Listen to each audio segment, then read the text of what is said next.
Go to the back, you don't belong here." Her voice was sharp, her tray trembling. 3 young faces froze, their silence louder than outrage. Hours later, she would discover the truth. They owned the very sky she thought they didn't deserve to fly in. Hello family, if you're ready for the full story, make sure you hit subscribe, and tell me in the comments where in the world you're watching from. Tomorrow, I've got another story that will blow your mind, and trust me, you don't want to miss it. Now let's dive in. The alarm buzzed at 4:30 a.m., pulling Lydia Harper out of a restless sleep. She rolled onto her side, staring at the cracked ceiling of her one-bedroom apartment. Another day, another flight. She reached for her phone and silenced the alarm before it could chirp again, lingering on the screen for a moment as if waiting for someone, anyone, to message her. Nothing. Dragging herself out of bed, she shuffled toward the bathroom, rubbing the stiffness out of her neck. In the mirror, a tired woman looked back. Early 40s, faint lines carved by years of smiling at strangers while biting her tongue. She dabbed concealer under her eyes, reapplied lipstick twice, then forced the smile she'd be expected to wear for the next 12 hours. It didn't quite reach her eyes. Lydia had been a flight attendant for over 16 years. She'd served coffee, tea, and polite half-smiles to business travelers who never remembered her name, to families too stressed to thank her, and to executives who treated her like an accessory. Some days she loved the skies, the quiet above the clouds. But most days lately, she felt invisible. Disposable. She slipped into her pressed uniform, smoothed the creases, and tied her scarf in a perfect knot. Presentation mattered. If she looked polished, maybe no one would see how brittle she felt inside. At the airport, the hum of rolling suitcases and the clatter of announcements washed over her.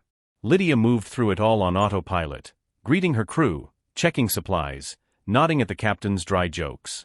She clung to professionalism like a shield. Passengers began boarding. Lydia stationed herself at the front, scanning faces as they filed in. Businessmen with laptops. Mothers juggling babies and strollers. A college student fumbling with headphones. All familiar types. And then, 3 figures appeared together, slipping into the line with a quiet grace. Teenagers, maybe early 20s. Triplets. Identical, yet each with their own subtle difference in posture. Their skin glowed warm brown under the harsh fluorescent lights, and their dark eyes scanned the cabin with practiced caution, as if expecting trouble before it came. They carried backpacks, slightly worn but clean. Their clothes were simple but neat. Not flashy. Nothing about them screamed wealth or privilege. Yet there was something in the way they moved, shoulders squared, back straight, glancing at one another for reassurance without speaking. Lydia felt something twist in her chest. A flicker of irritation she couldn't place. She pressed her lips into a smile as they stepped past her, but it didn't last. Passengers noticed too. Whispers rippled behind the triplets like a trail. They all look the same. Are they brothers? Never seen them before. The triplets ignored it, walking in quiet unison down the aisle. One of them, the tallest, offered a polite nod to a woman struggling with her bag overhead. Another helped without being asked. Small gestures. Graceful. Lydia found her gaze fixed on them longer than necessary. Something about them unsettled her. Maybe it was the way they looked, too calm, too self-assured, in a world that usually expected kids like them to apologize for existing. She shook it off. Do your job. Don't think too much. While the passengers settled, Lydia moved briskly through the cabin, checking overhead bins and instructing people to fasten seatbelts. Yet her eyes kept flicking toward the 3 boys seated near the front. They shouldn't be there. The thought slipped in uninvited, carrying the weight of every hierarchy she'd ever lived under. Front rows were for business travelers, VIPs, people who mattered. She'd spent years watching executives sprawl across those seats while she scurried to refill their champagne. But 3 black teenagers?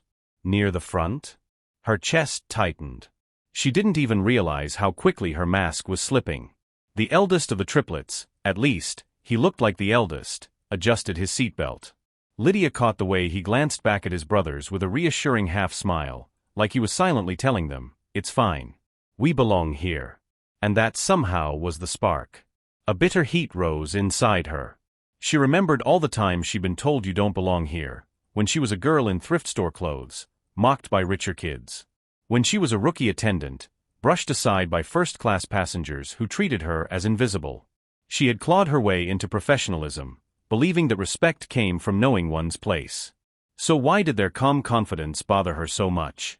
She swallowed hard, tightened her grip on the tray in her hands, and forced her voice steady. But even as she checked the last rows, her mind drifted. Who were they? Where were their parents? And why here, near the front? The whispers around her kept feeding her unease. She imagined stories without evidence. Her insecurity clawed at her throat. She shook her head again, forcing herself back into routine. Service, order, professionalism. That was her armor. Still, a knot had already formed in her stomach. As the plane prepared for takeoff, the triplets leaned into quiet conversation. Their voices were low, but Lydia caught fragments. Dad said, "When we land, we'll see him there." She stiffened. Dad? The word pulsed in her mind. The tone wasn't casual. It carried weight. But before she could untangle her curiosity, the captain's voice crackled overhead, announcing departure. Lydia plastered on her practiced smile, moved through safety demonstrations, and pretended her mind wasn't spiraling. She told herself it didn't matter. She told herself they didn't matter. But deep down she already knew, these three strangers were about to change everything. If someone told you you don't belong here, how would you respond? With silence, confrontation, or dignity? Drop your thoughts in the comments. Your perspective might inspire someone else. The cabin filled with a familiar pre-flight rustle, seatbelts clicking, bags shifting, babies fussing. Lydia moved briskly up the aisle with her tray, her smile automatic, her tone rehearsed. But every time her eyes flicked toward row 4, the knot in her stomach tightened. The triplets sat there, side by side, like shadows of one another. Their heads bent close as they spoke in low tones. Calm. Confident. Almost like they belonged. That thought again, needling, sharp. Passengers whispered still. Lydia caught the flicker of side eyes, the tightening of lips. It wasn't loud, but it was there. She could almost hear the unspoken words. What are they doing up here? Her heart pounded faster than she liked. She wasn't supposed to care. She wasn't supposed to. As the plane taxied down the runway, Lydia steadied herself, gripping the tray so tightly her knuckles blanched. She told herself it was just routine. Just another flight. But when the wheels lifted off and the cabin lights dimmed, her unease boiled over. She approached row 4, heels clicking against the narrow aisle. Her practiced smile felt brittle, stretched too thin. The eldest triplet, broad-shouldered, steady gaze, looked up first. His eyes locked on hers, and for a split second she felt seen. Not in the way passengers usually looked through her, but seen. It made her chest tighten. She forced her chin higher. "Excuse me," she said, her tone clipped. They all looked up now. 3 pairs of identical dark eyes. Calm. Patient. Waiting. Her pulse spiked. Her voice came out sharper than she intended. "You need to move." They blinked. "I'm sorry," the middle one asked softly. Lydia's throat constricted. She leaned forward, lowering her voice but sharpening the edge. "These rows are for priority seating. You'll have to go to the back. You don't belong here." The words hung in the air like smoke after a gunshot. Silence. Absolute silence. The hum of the engines roared in her ears, but within row 4, time froze. The eldest triplet's jaw tightened, just slightly. The middle one's lips parted as if to protest, then closed again. The youngest looked down at his hands, shoulders rigid. None of them moved. None of them argued. And somehow, their silence cut deeper than if they had shouted. Passengers in the rows ahead stiffened. A businessman glanced over his laptop. A mother hushed her child. Everyone had heard it. Everyone was waiting. Lydia's heart thundered in her chest. She clutched her tray like a shield. "Why aren't they moving?" The eldest finally spoke, his voice low but steady. "Our tickets are for these seats." Lydia opened her mouth, ready to fire back, but his tone stopped her. There was no defiance in it. No arrogance. Just fact. And dignity. Something hot flared in her cheeks. Her mask cracked. She felt exposed, as if everyone in the cabin could see through her bitterness, through her insecurities, down to the small wounded girl who had been told she didn't belong more times than she could count. But instead of retreating, she doubled down. "Still," she said, her voice tightening, "passengers like you usually sit farther back. I'm sure we can find space for you there." A murmur rippled through the cabin. Not loud, but enough. Judgment. Discomfort. The middle triplet's eyes narrowed, not in anger, but in disbelief. He looked at her like he was trying to figure out if she was serious. The youngest finally raised his head. His voice trembled, but his words were clear. "Why don't we belong here?" Lydia's throat closed. The question was so simple. So cutting. She wanted to say it wasn't about them. She wanted to say it was policy or procedure, or anything other than what it was. But the words tangled in her chest. Passengers shifted uncomfortably. Someone coughed. A woman across the aisle gave her a sharp look. Heat crawled up Lydia's neck. She forced her lips into a thin line. "It's just," she stammered, then stopped. The eldest triplet leaned back in his seat, arms crossed loosely, gaze steady. He didn't raise his voice. He didn't need to. His silence said everything. The engines roared louder as the plane climbed higher, pressing them into their seats. Lydia's hands trembled, the tray rattling faintly. She couldn't breathe. Why did they have to look at her like that? Why did their eyes feel like mirrors, reflecting back every time she'd been told she wasn't enough? She muttered something, she didn't even know what, and stepped back, moving down the aisle as quickly as her heels allowed. But the damage was done. The whispers grew louder. A businessman shook his head. A child asked too loudly, "Why did she say that, Mommy?" Lydia's face burned. In row 4, the triplets sat unmoving, shoulders squared. They didn't trade angry words. They didn't fight. But inside, the sting burned. They had heard versions of this before. In classrooms. On sidewalks. In stores. Always a reminder, you don't belong. And yet, together, they drew strength. One leaned ever so slightly against the other, a small anchor. They didn't belong here. They did. And sooner or later, the truth would prove it. What do you think hurts more, being shouted at with obvious hate, or being quietly dismissed with "you don't belong"? Share your view in the comments. The cabin air felt heavier than the pressurized walls around them. Lydia moved briskly down the aisle, her heels clipping too sharply against the floor. She could feel eyes on her back, whispers trailing in her wake. Her cheeks still burned. She told herself it didn't matter. She'd only been doing her job. Maintaining order. Protecting the seating arrangement. That was all. Nothing more. But the words she'd spoken still echoed in her head, hollow and biting. "Go to the back. You don't belong here." In row 4, the triplets sat in silence. The eldest stared straight ahead, his jaw rigid, while the middle brother tapped his fingers lightly against his thigh, a rhythm to keep himself calm. The youngest slouched slightly, chin tucked, but his eyes flicked toward his brothers as if to draw strength from their steadiness. They'd heard it before, in different words. Sometimes sharper, sometimes quieter. The sting never lessened, but the silence after always weighed heavier. The youngest leaned closer to his brothers, whispering under his breath. "Why'd she say that?" The middle brother exhaled slowly. "You already know why." The eldest cut a glance toward the aisle, where Lydia worked with deliberate, almost frantic movements. "Ignore it. We're not moving." Lydia forced her focus onto her duties. She checked seatbelts, adjusted overhead bins, poured coffee into plastic cups. She nodded when passengers spoke, smiling just enough to mask the storm inside her chest. But her ears caught fragments of conversations she wasn't meant to hear. "I can't believe she said that. They paid for those seats, same as anyone else." Well, maybe she was just following rules. Each snippet twisted deeper. "It's procedure," she told herself. "I was just maintaining order." But even in her mind, the excuse sounded weak. Her hands trembled when she reached for the beverage cart. She clenched her jaw, forcing herself to push forward.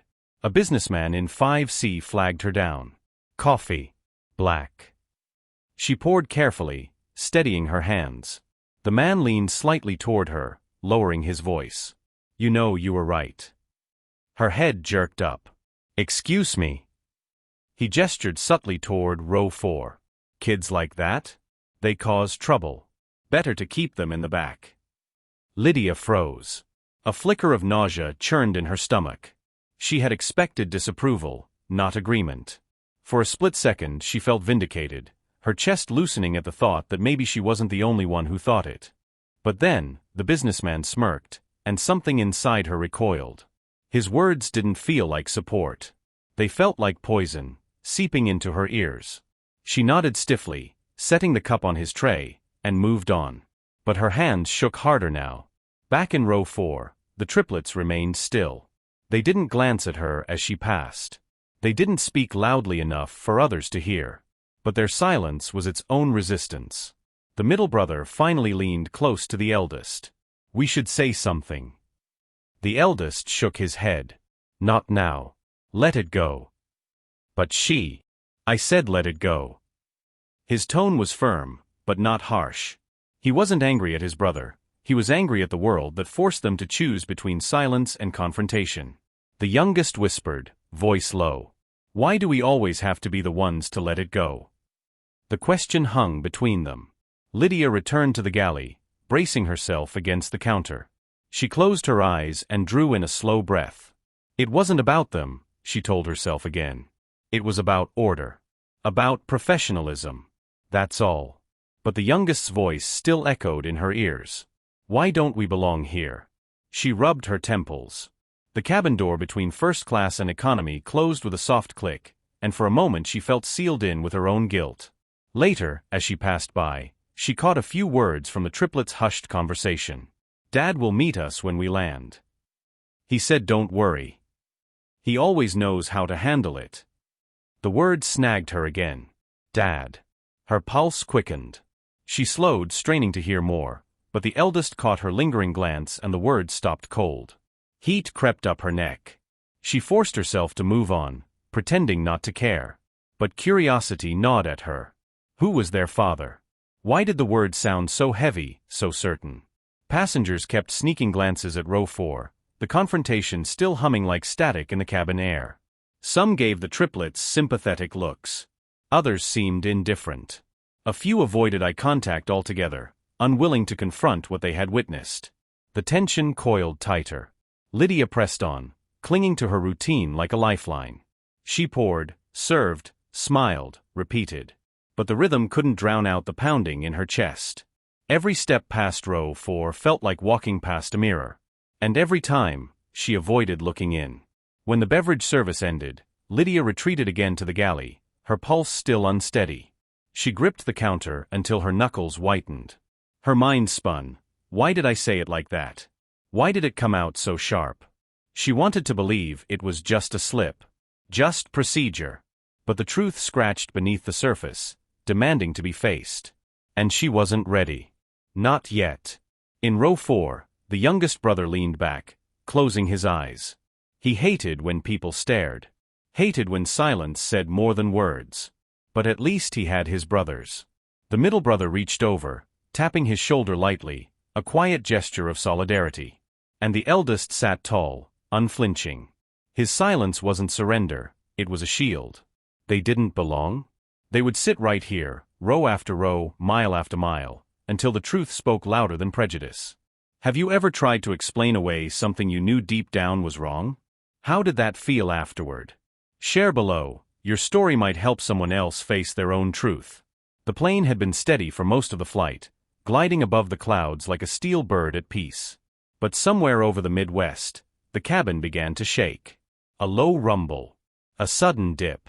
Gasps scattered through the rows as the plane jolted. "Ladies and gentlemen, please return to your seats and fasten your seatbelts," the captain's voice boomed. Calm, controlled, but with an edge that meant serious. Lydia braced herself, gripping the beverage cart just as the floor shifted beneath her. Coffee sloshed, ice rattled, and a few cups toppled onto the carpet. She cursed under her breath, her hands trembling as the turbulence grew worse. The cart was stuck mid-aisle, wheels refusing to budge. She couldn't leave it, protocol demanded it be locked down. She struggled, muscles straining, as the plane gave another violent shudder. "Ma'am," a voice cut through the chaos. She looked up. The eldest Triplet had risen halfway out of his seat despite the seatbelt sign glowing red. His eyes locked on the unsteady cart. "Let me help you." "No." Lydia snapped, sharper than intended. "Sit down." "Stay seated."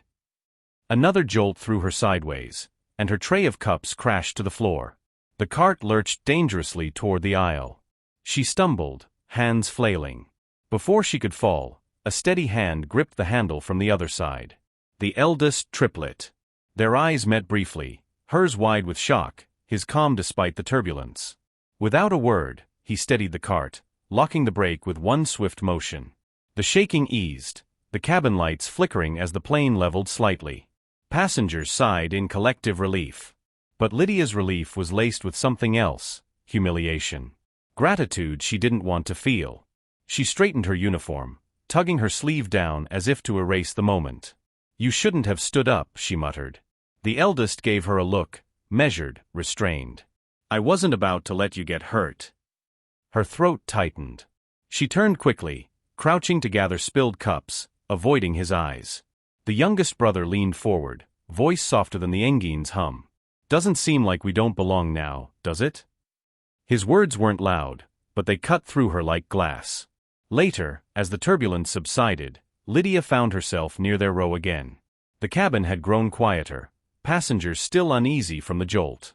She hovered awkwardly, cart now secured, unsure whether to speak. Her instincts told her to keep moving, to avoid this row like a sore spot. But she didn't move.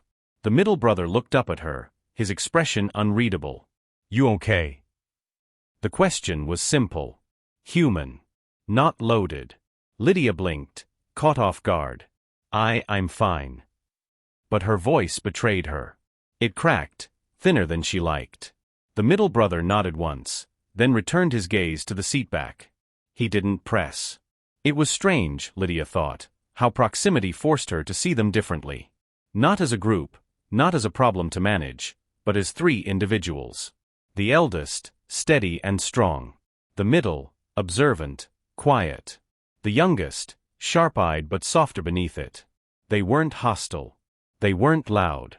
They weren't anything she had assumed. And yet, the sting of her words earlier clung to the air like smoke she couldn't fan away. She busied herself with a seatbelt check, but her thoughts were restless. The triplets, too, felt the weight of the moment. They had always relied on one another, especially when the world tried to push them back. But something about this woman's words still lingered. The eldest broke the silence. "She's just like the others." The middle shook his head. "No. She's different." The youngest frowned. "Different how?" She said it plain. The middle hesitated. "Yeah, but when she said it, she looked afraid. Not of us. Of something else." They fell into silence again, the hum of the engine surrounding them. An hour later, Lydia made her way back through the aisle, glancing discreetly at row 4. One of their bags had shifted under the seat, a tag sticking out. She stooped quickly, tugging it into place, habit more than courtesy. Her eyes caught on the logo printed on the leather. The airline's crest. Her breath caught. It wasn't a common bag. Not something passengers bought at gift shops. These were issued only to executives, board members, or their families. Her pulse raced. She glanced up, but the eldest was already watching her. Their eyes met, and for the first time, she looked away. The turbulence returned briefly, small shakes, not dangerous, but enough to press passengers deeper into their seats. Lydia steadied herself against the headrest of row 4. She hated that it was their row, hated the vulnerability of standing so close. The youngest shifted, giving her a wary glance. "Scared?" She forced a tight smile. "I've flown through worse." He tilted his head. "Not what I asked." Her breath caught. The eldest cleared his throat, breaking the tension. "You should sit. Just for a minute." She blinked. "I can't. I'm crew." "Still," he said, his voice calm but firm, "you're human first." Something in the words cracked the wall she kept around herself. For a moment, she thought she might actually sink into the empty jump seat across from them. But she shook her head, stepping back. Yet the thought lingered, gnawing. Human first. The plane smoothed out again, stars glittering beyond the windows. The cabin settled, soft snores rising from a few passengers. But Lydia couldn't shake the closeness. The forced proximity had shifted something she didn't want to admit. They weren't just passengers she had dismissed. They weren't just faces she could forget after landing. They were pressing on her conscience.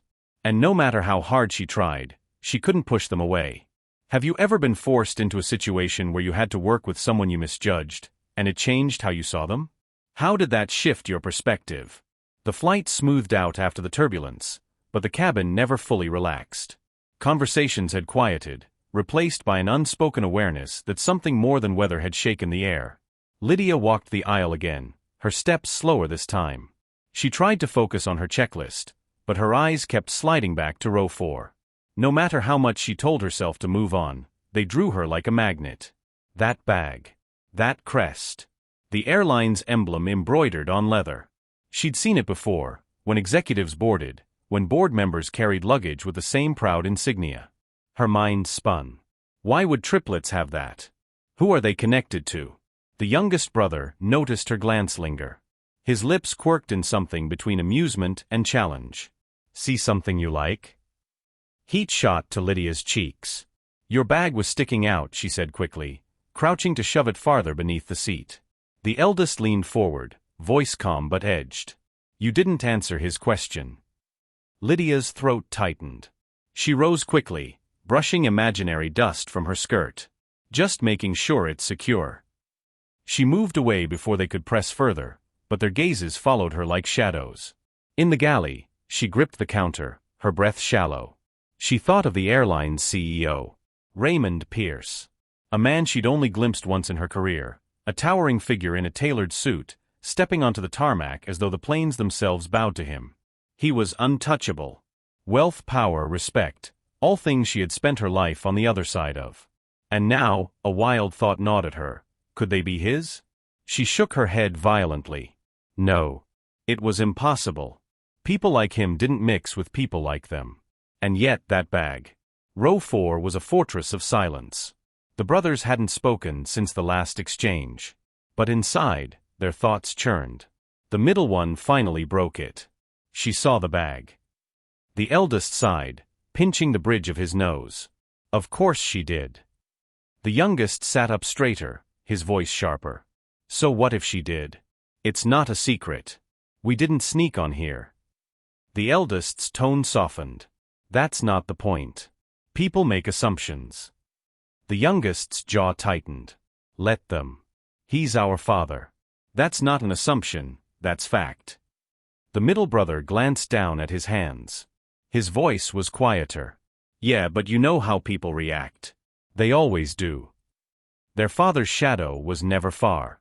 He had provided for them, protected them, and yet, his presence was complicated. The world didn't see him as just a father. He was a symbol, a man of stature.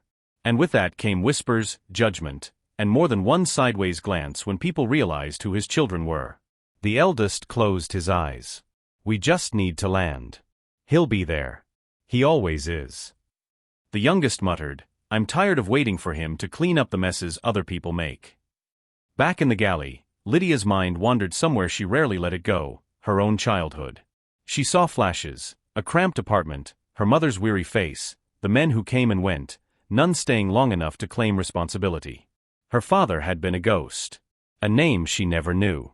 And every time someone asked, she'd felt that hollow ache. That gnawing absence. Who was he? She'd wondered as a child. Why didn't he want me? The memory rose now, sharp and raw, colliding with the present. She had lashed out at the triplets for not belonging, but deep down, it was her own sense of unbelonging that bled through. She pressed a hand to her chest, her breath shaky. Later, as she passed by again, she overheard them. Dad said he'll meet us right at the gate. He hates being late. People always stare when he shows up. Her heart skipped. She lingered a fraction too long.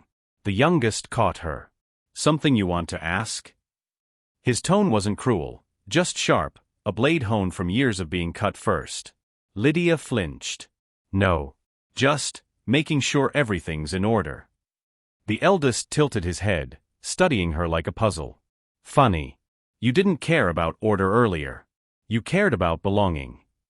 The words hit harder than she expected. She opened her mouth, then closed it again. No defense came.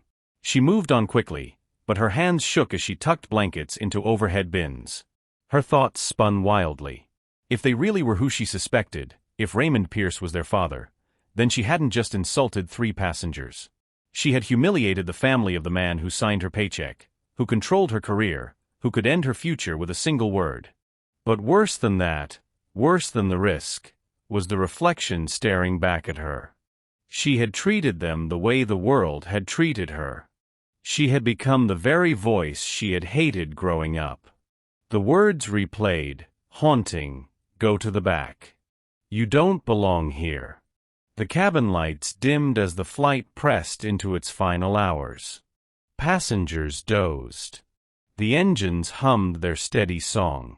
But in row 4 and in Lydia's chest, silence was louder than thunder.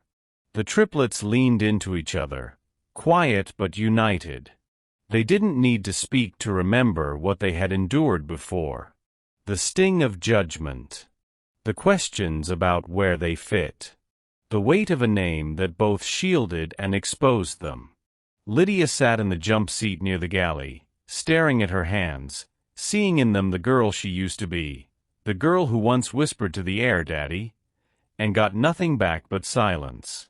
The past and present blurred until she felt like she was suffocating in both. Do you think people's harshest judgments come more from their own wounds than from the people they target? Drop your thoughts in the comments. Your insight might open someone's eyes. The hum of the engines had settled into a steady lullaby, rocking half the cabin into sleep. Soft snores drifted from the back rows, a baby whimpered quietly, and the overhead lights dimmed to a pale glow. The chaos from earlier had ebbed, leaving only the faint rattle of the cartwheels and the low murmur of air vents. Lydia sat alone in the jump seat near the galley, hands clasped tight in her lap. She had run through the checklist 3 times, straightened blankets that didn't need straightening, wiped surfaces that already gleamed. But still, her chest tightened, restless, as though the plane itself held its breath. Every few minutes, her eyes strayed toward row 4. They hadn't spoken to her again since the last sharp exchange. They sat side by side, leaning lightly against one another, their features soft in the dim light. Something in her ached at the sight, not from disdain this time, but from a quiet envy she didn't want to admit.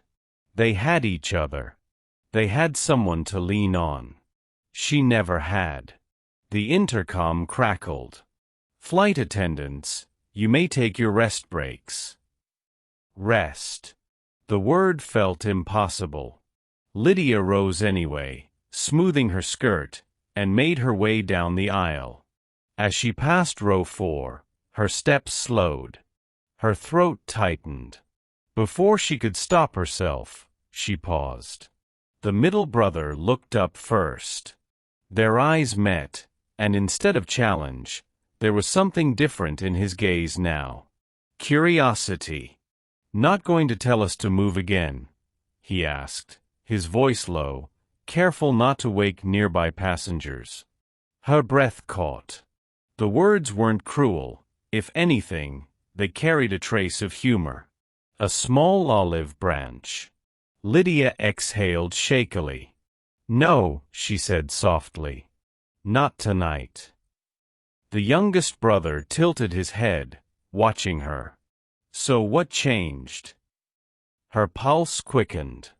She could have walked away. She should have walked away. But something heavier than pride anchored her there. "I don't know," she admitted, her voice barely above a whisper. A silence stretched, but it wasn't the sharp silence from before. This one was softer, tentative, like the fragile pause before a truce. The eldest leaned forward slightly, his tone even. "You know, words stick. More than you think." Her chest tightened. She nodded, her eyes dropping to the carpet. "I know." The middle brother's gaze softened. So why say them? Lydia swallowed hard. The truth pressed against her lips, bitter and raw. She had spent years burying it, disguising it with professionalism, hiding it behind a smile. But here, with 3 strangers staring at her in the dim glow of the cabin, the wall cracked. Because, her voice trembled. She stopped, gathering herself, then forced the words out. Because I've heard them, too. All my life. The triplets exchanged quick glances. The youngest frowned, confusion flickering across his face. Heard what? Lydia's throat felt raw. That I don't belong. That I should go to the back. That I'm not enough. The admission tasted like blood. But as soon as it left her lips, her shoulders sagged under the release. The eldest leaned back slowly, studying her. So you threw it at us instead. It wasn't an accusation, not exactly. It was observation. Lydia's eyes stung. She nodded once, shame choking her. A quiet moment stretched between them, broken only by the soft whir of the engines. The youngest shifted forward, his tone gentler than before. You know, it hurts either way, whether someone means it or not. Her chest tightened. I know. And I'm sorry. The word caught, fragile but real. I didn't mean to, she faltered. But I did. The middle brother tapped his fingers against his thigh, a steady rhythm. People always think we're stronger than we are. Like we can just take it. The eldest added softly, we get tired too. Their words pierced her. For the first time, she saw them not as passengers, not as strangers, but as young men carrying burdens heavier than their years. She sank onto the empty jump seat across from them. It wasn't protocol. It wasn't professional. But it was human. Her voice was quieter now. Can I ask you something? The eldest raised a brow, cautious. Depends what. Your dad, she said hesitantly. You mentioned him earlier. Is he important? The triplets exchanged glances again, silent communication passing between them. Finally, the middle one spoke. Important to the world? Yeah. Important to us?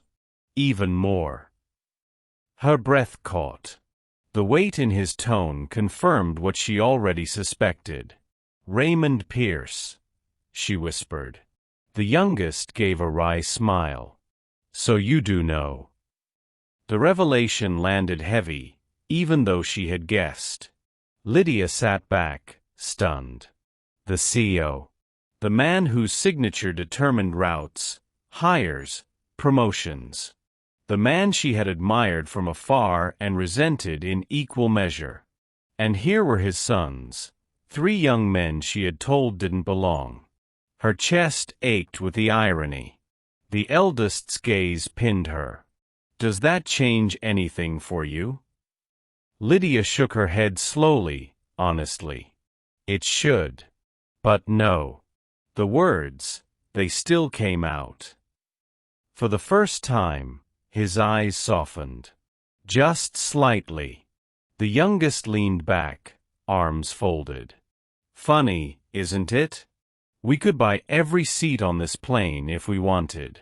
But still, one voice can make us feel like we don't deserve even one. Lydia's throat tightened. I didn't mean. But you did, the middle brother interrupted gently. Not cruelly, just truthfully. She bowed her head. Yes. I did. Another silence, then the eldest spoke again, his tone measured. So now what? Lydia lifted her eyes, her voice trembling. Now, I learn. And I hope you'll let me try again.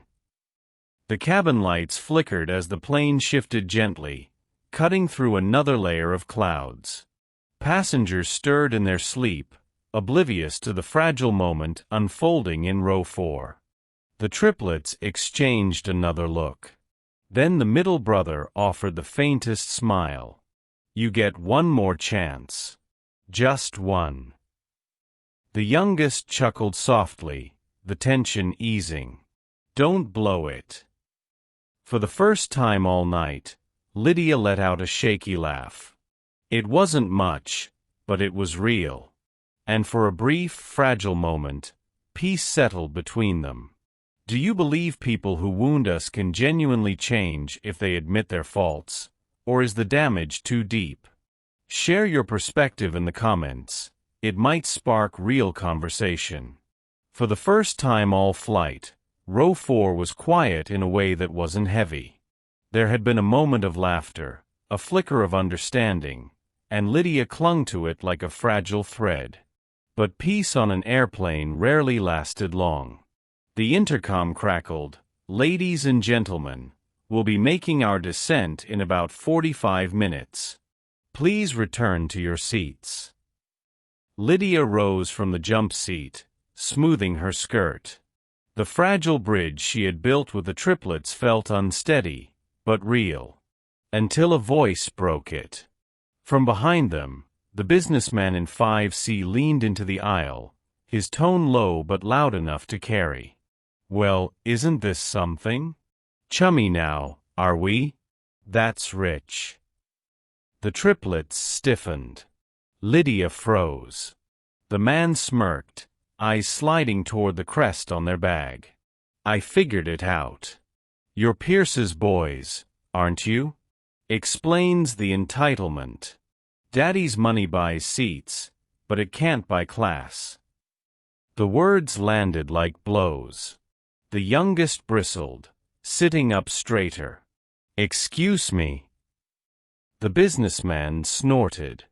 "I've been in this program longer than you've been alive. I earned my place here. You're just coasting on his name." Lydia's stomach twisted. She wanted to step in to shut him down, but the eldest brother's jaw was tight, his eyes on her instead of the man. "Say something," he murmured, his voice sharp but quiet. Lydia blinked. "What?" "Say something. Now. Before he keeps going." She froze, mouth dry. Every eye in the nearby rows seemed fixed on her. Her silence stretched. The businessman chuckled, leaning back smugly. "Thought so." The eldest's voice was like steel, low enough for her alone. "You had one chance. One." Lydia's heart plummeted. She wanted to explain. She wasn't sure what to say. She didn't want to escalate. She was afraid. But excuses choked her throat. The youngest turned away, muttering, "Knew it. Some things don't change." The middle brother's eyes were colder than they had been all night. "We let you close. That's on us." Lydia's chest constricted. She reached forward, hand trembling. "Wait, I didn't." But the eldest cut her off. "Don't. You already answered." His words were quiet, but they slammed into her harder than shouting ever could. Passengers shifted, sensing the tension. Some looked sympathetic, others avoided eye contact, pretending not to notice. Lydia stood frozen in the aisle, the fragile thread between them snapping clean in two. Her mind screamed, "Say something. Fix it." But her body stayed rooted, paralyzed by the old fear, the fear of being judged herself, of drawing attention, of speaking up and being wrong. So she said nothing. And silence did the damage for her. The remainder of the descent blurred. Lydia moved mechanically through her duties, checking belts, stowing trays, her face stiff with the mask of professionalism. But inside, she was unraveling. Every glance toward row 4 was a dagger. They didn't look at her again, not once. The eldest sat rigid, staring ahead. The middle leaned on his hand, jaw tight. The youngest folded his arms across his chest, shutting her out. She wanted to apologize. She wanted to scream at herself. But she couldn't undo the moment. She had failed. Again. As the plane tilted toward the city lights below, Lydia pressed a hand against the wall of the galley, her knees weak. Her thoughts spiraled. She had glimpsed something fragile and human between them. A bond she thought maybe, just maybe, could mend the wound she had opened. And then, shattered. Because when it mattered most, she had stayed silent. Just like everyone who had once stayed silent when she was the one pushed aside. Her reflection burned in her mind. The girl in the schoolyard, hearing "you don't belong here," and watching others turn away instead of standing up. Now, she was no better. The triplets sat in heavy silence. The youngest finally broke it, his voice bitter. "Told you. People don't change. They just hide it better." The middle's tone was flat. She had a chance. The eldest's voice was final. And she wasted it. They leaned back as the city lights grew brighter in the windows, their unity a wall Lydia could no longer approach. Tears burned behind Lydia's eyes, but she swallowed them down. She couldn't cry here. She couldn't let them see. But inside, her heart whispered what she couldn't say aloud. "I'm sorry. I'm sorry. I'm sorry." And for the first time in years, the word felt useless. What hurts more in moments of injustice? Someone saying the wrong thing, or someone saying nothing at all? Drop your thoughts in the comments. The landing gear thudded into place, sending a faint vibration through the cabin floor. The plane tilted, city lights spreading like veins of fire beneath them. Passengers stirred, seatbelts clicked, and the cabin came alive with anticipation of arrival. But in row 4, silence reigned. The three brothers sat like statues, their faces unreadable. Their stillness was louder than any confrontation. Lydia had watched storms pass through this cabin. Crying babies, irate customers, turbulence that rattled nerves, but nothing compared to the storm in her chest now. Her silence had cost her everything. The wheels screeched against the runway, a bone-jarring reminder that they were back on solid ground.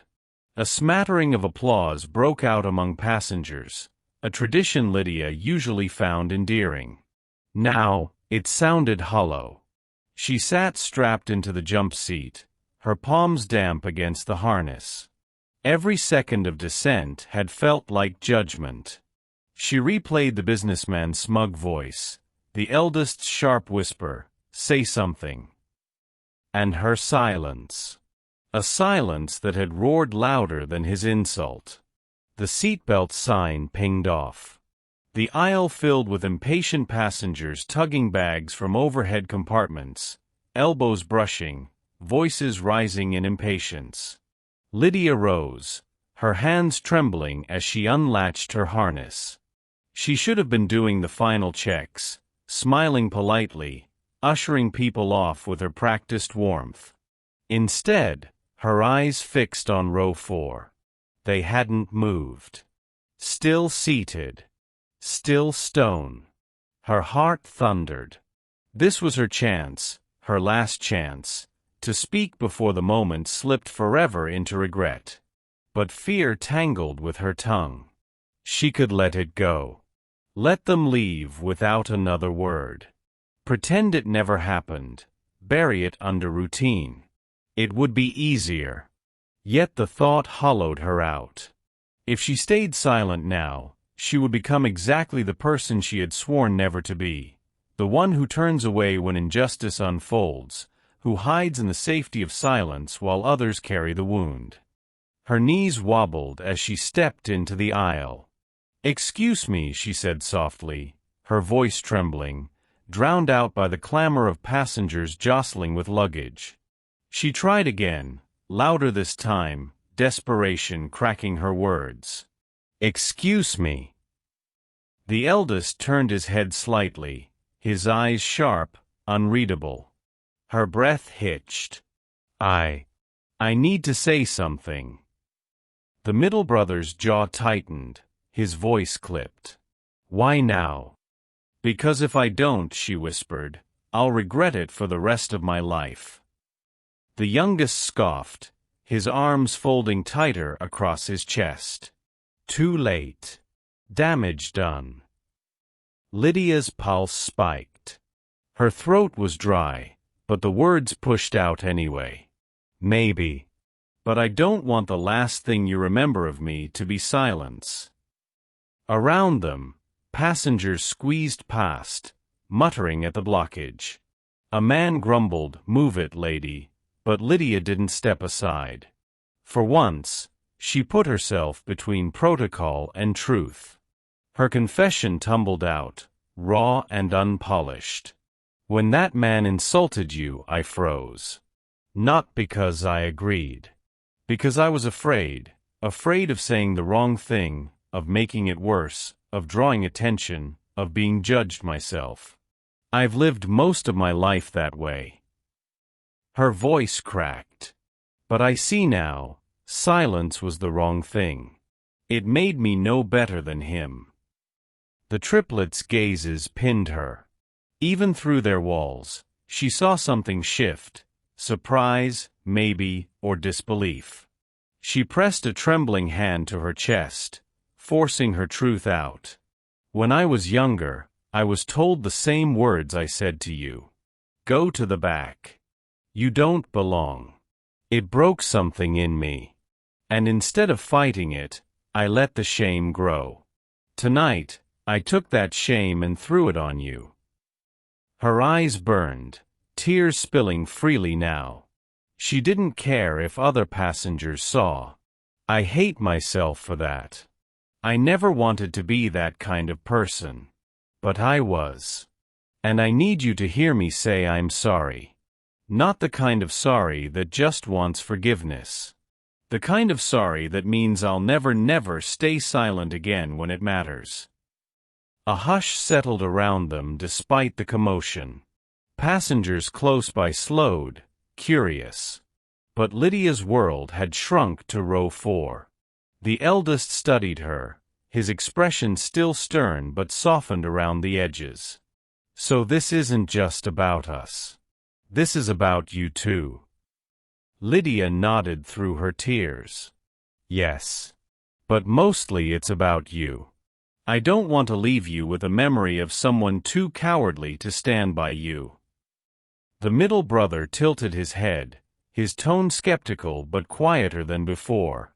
"Why fight now, when the damage is already done?" "Because broken things still matter," she whispered. "And sometimes they can be mended, if someone's brave enough to try." The youngest's arms loosened. His voice was quiet, uncertain. "And if we don't forgive you?" Her heart squeezed. But she met his gaze, steady despite the tears. "Then I'll carry it. Every day. But at least I'll know I didn't stay silent again. At least I'll know I tried." The eldest leaned back slowly, his eyes locked on hers. For a long beat, he said nothing, weighing her words. Then, at last, "You've got courage, when you choose to use it." Her breath hitched. The middle brother leaned toward his siblings. They exchanged a look, one of those silent conversations siblings carried. His voice was even. "Guess the choice is ours now." The youngest gave a small shrug, his bitterness easing. "Always is." Passengers had nearly all disembarked by now. The cabin was quieter, emptier, shadows stretching as the overhead lights dimmed. The triplets rose, pulling down their bags. Lydia stepped back to give them space, but her eyes stayed fixed on them. The eldest paused, his gaze lingering on her. "You did one thing right tonight, Lydia. You spoke when it mattered to you." She nodded, words trapped in her throat. "We'll see if that matters to us," he finished, then turned toward the aisle. They walked together, steady and proud, leaving her trembling in their wake. Lydia sagged into the jump seat, breath shuddering. She hadn't won forgiveness. She hadn't undone the wound. But she had spoken. She had chosen courage over silence. And for the first time in years, that choice made her feel alive. When someone admits their weakness and chooses vulnerability, do you see it as real courage, or just another excuse? Share your thoughts in the comments. Your voice matters here. The cabin was nearly empty now, the hum of the engines fading into silence as passengers filed out into the jet bridge. The smell of recycled air lingered, mixed with the faint aroma of coffee and worn leather seats. Lydia stood by the exit, her professional smile plastered on her face, though her eyes still burned from the tears she had shed. She thanked each passenger mechanically, the words hollow. "Thank you for flying with us. Have a good night. Safe travels." Each phrase scraped her throat like sandpaper. When row 4 approached, her breath caught. The triplets moved as one, their expressions unreadable. Bags slung over their shoulders, shoulders squared, eyes forward. They didn't stop. Didn't look at her. Except the eldest. For the briefest moment, his eyes met hers. There was no forgiveness there. But there wasn't hatred either. Just consideration. Then they were gone. The flood of passengers ended. The plane emptied. The crew bustled through their cleanup duties. Laughter echoed faintly from the galley as someone joked about their layover plans. But Lydia's world was muted, drained of color. She had spoken. She had laid herself bare. And still, the triplets had walked away without giving her an answer. Maybe that was her answer. Her shoulders slumped. She gathered stray cups, checked seat pockets, folded blankets that wouldn't be used again. Every movement was mechanical. But her heart screamed with the weight of unfinished business. The terminal was quiet when she finally stepped off the plane, the echo of her heels sharp against the polished floor. Her overnight bag dragged behind her. She didn't notice the man waiting near the gate until she nearly walked past him. Lydia Reynolds. His voice was deep, steady. She froze. Turned. The man was tall, his presence commanding even in casual clothes.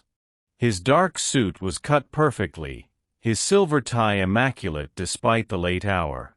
His hair was touched with gray, his eyes sharp, assessing. She recognized him instantly.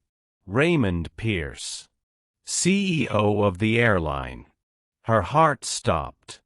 "Mr. Pierce," she stammered, nearly dropping her bag. "Sir, I—" He raised a hand, silencing her. His gaze was unreadable. "My sons told me what happened." The floor seemed to tilt beneath her.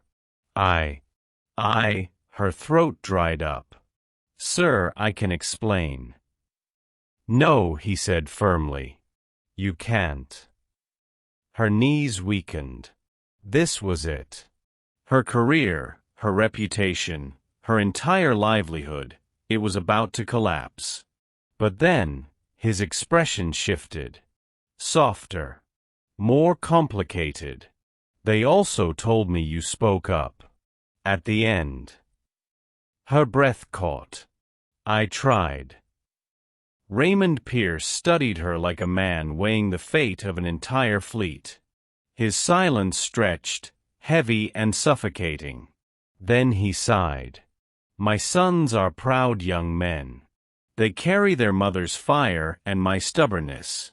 They don't forgive easily. Lydia swallowed hard.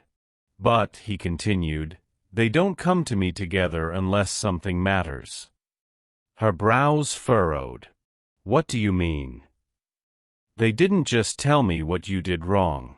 They told me about your apology, about your honesty, and about your silence. Her cheeks burned. Shame clawed at her. Raymond's gaze softened further. And that tells me something. It tells me you reminded them of themselves. Tears threatened again. Lydia blinked rapidly, fighting them back. I don't understand. Raymond stepped closer, his voice lower now. Do you think they haven't been silent when they should have spoken? Do you think they haven't failed someone they love? They know that guilt. They know the courage it takes to admit it. Her breath trembled. They're not angry because you hurt them, he said gently. They're angry because you reminded them of their own humanity. The words cracked her open. A sob rose, but she swallowed it down. Does that mean, she whispered, not daring to finish. Raymond's lips curved in the faintest smile. It means they'll decide in their own time. But if they spoke to me about you, it's because you left a mark. Hours later, in the quiet of the hotel lobby, Lydia sat in a corner chair, her bag at her feet. She stared out the glass wall at the runway, where planes glittered in the distance under floodlights. She thought it was over. Thought she'd never see them again. Until the elevator dinged. 3 familiar figures stepped out. Her breath caught. The triplets froze when they spotted her. For a long beat, none of them moved. Finally, the eldest spoke. Funny running into you here. His tone wasn't warm, but it wasn't cold either. Lydia stood slowly, her heart in her throat. I didn't know you were here. The middle brother tilted his head. We didn't know you'd still be awake. The youngest smirked faintly. Guess fate has a twisted sense of humor. A silence stretched. Heavy. Unresolved. Then the eldest sighed. Our dad told us what he thinks. But this isn't about him. Her chest tightened. No. It isn't. The middle brother stepped closer, eyes steady. So tell us again. Without the tears, without the passengers watching. Just us. Lydia swallowed hard. Then she spoke, her voice steady this time. I hurt you. I judged you without knowing you. I stayed silent when I should have defended you. Those are the facts. And I can't erase them. All I can do is tell you, I don't want to be that person anymore. Not to you. Not to anyone. Her throat tightened, but she held their eyes. I don't expect forgiveness. But I do hope for it. Someday. The triplets exchanged looks. The youngest broke first, his smirk softening into something almost like a smile. You're braver than most. The middle brother's expression eased. Still doesn't mean we forgive you. Not fully. The eldest finally nodded. But maybe, we don't hate you either. Her chest ached with relief. That's more than I deserve. He held her gaze. No. It's exactly what you deserve for now. They turned to leave, but then the youngest paused, glancing back. Next time you see us on a flight, he said, don't tell us where we belong. Ask us where we're going. Her lips trembled into the faintest smile. Deal. And just like that, the wall between them cracked. Not gone, but fractured enough for light to slip through. The next time Lydia saw them, it wasn't by accident. She was assigned to a flight where the manifest listed Pierce, Adrian; Pierce, Caleb; Pierce, Jordan. Her stomach flipped when she saw the names. And when they boarded, they looked at her with recognition, not suspicion, not contempt. The eldest inclined his head. "Evening, Lydia." Her breath steadied.